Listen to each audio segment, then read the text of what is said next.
जय हिंद दोस्तों, स्वागत है आपका SSRB फॉर न्यूज में। इस वीडियो में हम आपको दो बड़ी खबरें बताएंगे। तो चलिए पहली खबर शुरू करते हैं। तो दोस्तों, इस वक्त की सबसे बड़ी खबर हमारे पड़ोस में पाकिस्तान से और ईरान की एयर स्ट्राइक के पश्चात पाकिस्तान जबरदस्त तरीके से बौखलाया है और अब पाकिस्तान ने भी ईरान के ऊपर हमला कर दिया है। जी हां, आप सभी ने सही सुना। स्क्रीन के ऊपर आप सभी आर्टिकल देख सकते हैं और इस प्रकार का हमला करके पाकिस्तान ने बहुत बड़ी मुसीबत को मोल ले लिया है। दरअसल जब ईरान की तरफ से जैसे दलदल के आतंकी ठिकानों के ऊपर एयर स्ट्राइक करी जाती है, उसके बाद से पाकिस्तान ने ईरान को धमकी दी थी कि ईरान को इसके परिणाम भुगतने होंगे। और आज ही खबर निकलकर सामने आई है कि आज की सुबह सुबह तड़के ही पाकिस्तान की तरफ से जाकर ईरान के 50 किलोमीटर अंदर बलूचिस्तान लिबरेशन फ्रंट के ठिकानों के ऊपर पाकिस्तान के फाइटर जेट की तरफ से बमबारी कर गई है। अब इस बमबारी के बाद पाकिस्तान ने कहा है कि हमारे बलूचिस्तान में जो बलूच स्थान लिबरेशन फ्रंट है वह आतंकी संगठन है और उसके ठिकाने ईरान के अंदर थे, जिसको हमने एयर स्ट्राइक करके नेस्त नाबूद कर दिया है। परंतु ऐसा करके पाकिस्तान ने अमेरिका और पश्चिमी देशों को यह बता दिया है कि तुम भी जाकर ईरान के अंदर जो चाहे वह एयर स्ट्राइक कर सकते हो, जिससे अभी तक जो अमेरिका और पश्चिमी देश ईरान के ऊपर सीधे हमला करने से हिचकिचा रहे थे, पाकिस्तान के इस एयर स्ट्राइक के बाद वह ईरान पर सीधा हमला करेंगे और इसके बाद पाकिस्तान और ईरान की जो दुश्मनी है नेक्स्ट लेवल पर जाने वाली है। परंतु भारत की बात करें तो इस मुद्दे के ऊपर भारत की तरफ से मिला जुला बयान ही आया है और भारत ने यही कहा है यह मुद्दा पाकिस्तान और ईरान का है, इसमें हम किसी भी प्रकार का इंटरफेयर नहीं करेंगे। और रही बात आतंकवाद के खिलाफ लड़ाई की, तो आतंकवाद किसी भी देश के लिए अच्छा नहीं है और अपनी सुरक्षा के लिए, अपनी आत्मरक्षा के लिए आतंकवाद के ऊपर कार्यवाही करने का किसी भी देश का प्राथमिक अधिकार है। तो अभी इस समय ईरान और पाकिस्तान के बीच जो तनाव है वह चरम सीमा के ऊपर बना हुआ है, क्योंकि ईरान ने पाकिस्तान के अंदर, वहीं पर पाकिस्तान ने ईरान के अंदर घुसकर एयर स्ट्राइक करी है, जिससे दोनों ही देश के बीच में तनाव बढ़ गया है। हालांकि पाकिस्तान इस बात को बनाने में लगा हुआ है कि ईरान के साथ बातचीत के साथ यह मामला सुलझ जाए और एयर स्ट्राइक होने वाली बात को ईरान भूल जाए। हालांकि ईरान के विदेश मंत्रालय भी पाकिस्तान को खरी खोटी सुना रहा है और इस प्रकार के कृत्य की कड़ी आलोचना कर रहा है। अभी इसी बीच में क्या हुआ कि भारत के विदेश मंत्रालय के प्रवक्ता की तरफ से यह कहा गया कि यह जो पूरा हमला है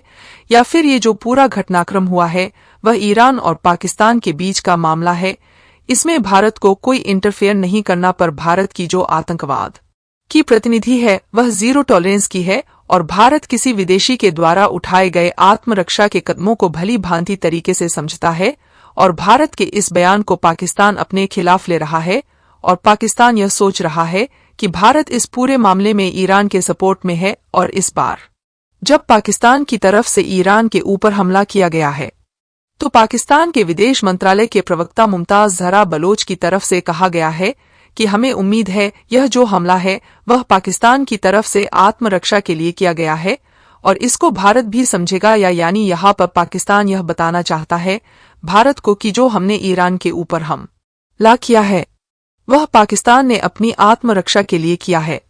और इस बात को भारत भी माने। हालांकि भारत इसको लेकर कोई बयान देता है या नहीं, क्योंकि पूरी दुनिया भर के आतंकवादियों को पाकिस्तान पालता है और जब उन आतंकवादियों को कोई दूसरा देश घर में घुसकर ठोकता है तो फिर पाकिस्तान बौखलाहट में दूसरे देशों पर हमले करने लगता है। फिलहाल में आप सभी को क्या लगता है और इस पूरे टॉपिक के ऊपर भारत को क्या चुपचाप रहना चाहिए या फिर ईरान का समर्थन करना चाहिए, कमेंट बॉक्स में जरूर बताइएगा। तो चलिए अब बात करते हैं दूसरी खबर की। तो दोस्तों, आप सभी जानते हैं कि चीन का पूरी दुनिया में जितने भी चीन के पड़ोसी देश हैं उनके साथ विवाद है, क्योंकि चीन अपने पड़ोसी देशों की जमीन को हथियाना चाहता है। अब आप सभी को पता है कि गलवान घाटी में लड़ाई के बाद भारत और चीन की सेना अभी भी भारत चीन बॉर्डर के ऊपर आमने सामने लगी हुई है और अभी तक चीन के साथ हमारा सीमा विवाद नहीं सुलझा हुआ है। पर यदि चीन के आंतरिक मामले में कोई बोल देता है तो चीन को बहुत बड़ी मिर्ची लग जाती है और चीन धमकियां देने लगता है। जी हां, आप सभी ने सही सुना, चीन अब धमकियां दे रहा है, क्योंकि चीन के एक मसले में एक देश में टांग अड़ा दी है। दरअसल आप सभी को बता दें कि जो चीन है वह ताइवान को जल्दी से जल्दी अपने में मिलाने में लगा हुआ है और अभी ताइवान में नए राष्ट्रपति बने हैं जिनका नाम लाई चेन-ते है। तो अब सीधी सी बात है, जब लाई चैन-थे ताइवान के नए राष्ट्रपति बने हैं तो इनको दूसरे देशों की तरफ से बधाइयां तो मिलेगी।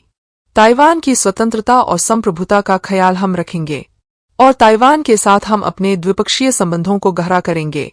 बस इतनी बात थी कि जो चीन है वह फिलीपींस के ऊपर भड़क चुका है और चीन ने फिलीपीन को सीधे धमकी दी है कि फिलीपीन के राष्ट्रपति ताइवान के राष्ट्रपति को इस प्रकार की बधाइयां देकर आग से खेल रहे हैं।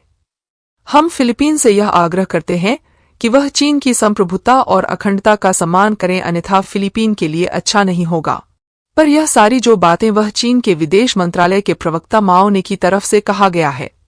साथ में फिलीपीन के राजदूत को भी चीन की तरफ से तलब किया गया, जिससे चीन ने फिलीपीन से इस पूरे बयान के ऊपर स्पष्टीकरण मांगा है। यानी चीन जो दूसरे देशों के आंतरिक मामले में घुसता है वह सब ठीक है, और जब इनके साथ ऐसा हो जाता है तो चीन को तकलीफ होने लगती है। तो चलिए अब बात करते हैं अगली खबर के। तो दोस्तों, आप सभी को पता है कि भारत और अमेरिका के बीच में टियर 1 क्यों लाइन ड्रोन की डील हुई थी, परंतु इस डील को लेकर अमेरिका की जो अमेरिका कांग्रेस है उसकी तरफ से आनाकानी करी जा रही है, जिसके कारण से अभी तक यह जो डील है वह नहीं हो पाई है।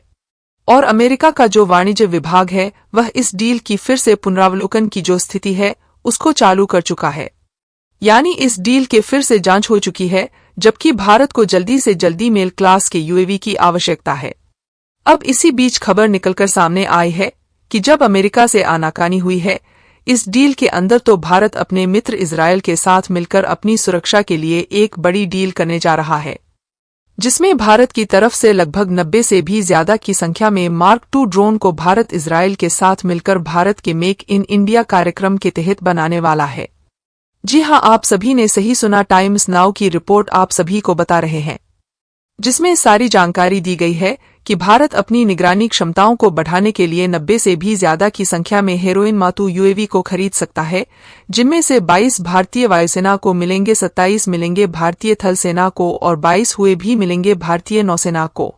और यह कदम इसलिए आया है क्योंकि भारत का जो स्वदेशी तापस प्रोग्राम था वह लगभग समाप्त हो चुका है, और इसी कारण से भारत के प्रोजेक्ट मेक इन इंडिया के तहत इजरायल के इस ड्रोन को भारत की किसी स्थानीय प्राइवेट कंपनी या फिर सरकारी कंपनी के साथ मिलकर भारत के अंदर ही बनाएगी, ताकि भारतीय सेना की जो सीमाओं पर मजबूती है उसको ज्यादा से ज्यादा बढ़ाया जा सके और दुश्मन देश के हर एक बारीक से बारीक हरकत के ऊपर भारतीय सेना की नजर हो। तो दोस्तों, इस वीडियो में इतना ही। अगर आपको ये वीडियो अच्छी लगी हो तो इस वीडियो को लाइक जरूर